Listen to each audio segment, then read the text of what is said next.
Now this illustration deals with sizing feeders in accordance with the NEC 215.2A1 and 215.3, services 230.42A1. Now, previously in our illustrations, we've sized the circuitry to branch circuits. Now we want to size the circuit for a feeder feeding a subpanel, as you see in the illustration. Now, reviewing the illustration at the very top, notice we have the service equipment to the left, and we list there 75° C terminals that we would get that information in 110.14C, and it would be C1B would be the section, because the overcurrent device will be over 100 amps, so naturally the terminals would be 75. And we have the same thing at the equipment we're terminating, to, say the feeder 2 in the subpanel. Those terminals will also be 75° C.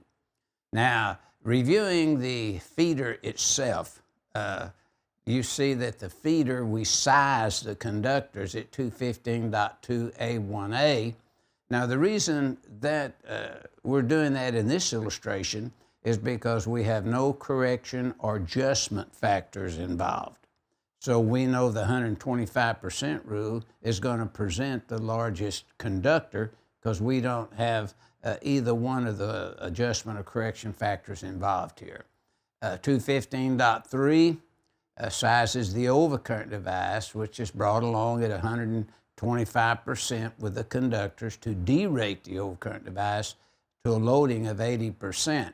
So with this information, the loads that we are serving with this feeder that in the sub panel, then notice the continuous load is 76 amps and the non-continuous load is 52 amps. And again, not being too simple, but the continuous load is any load that would operate for 3 hours or more. Non-continuous load is loads that operate at less than 100 amps as defined in Article 100 for continuous duty, continuous operation. Now, step 1, we're going to apply 215.3 as well as 215.2A1, and we're applying the 125% rule. So 52 amps operates less than 3 hours, so it's taken at 100%, no demands.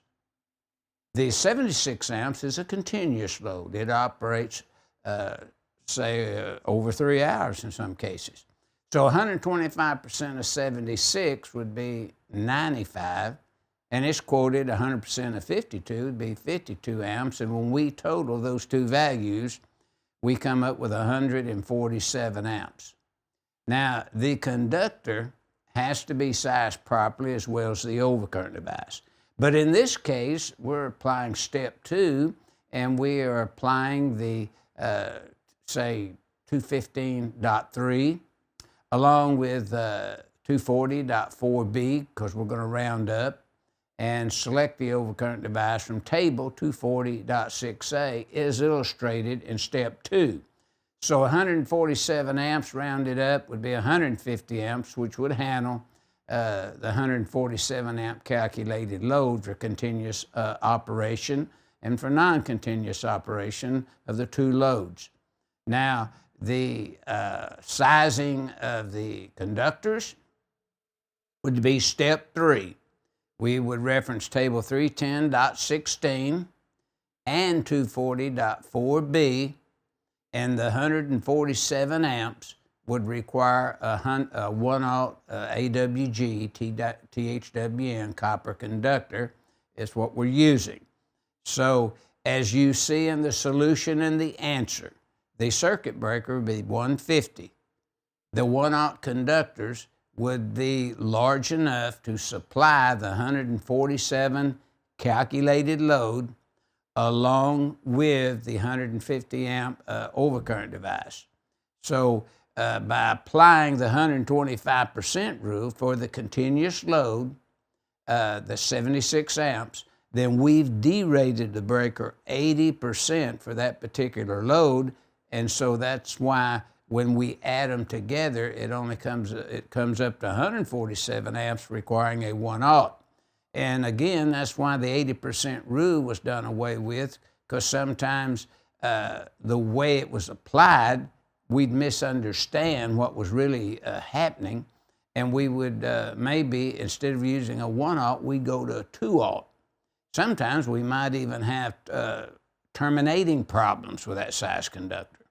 So this illustration just illustrates how we would size the feeder based upon the facts, known facts that you see in this illustration.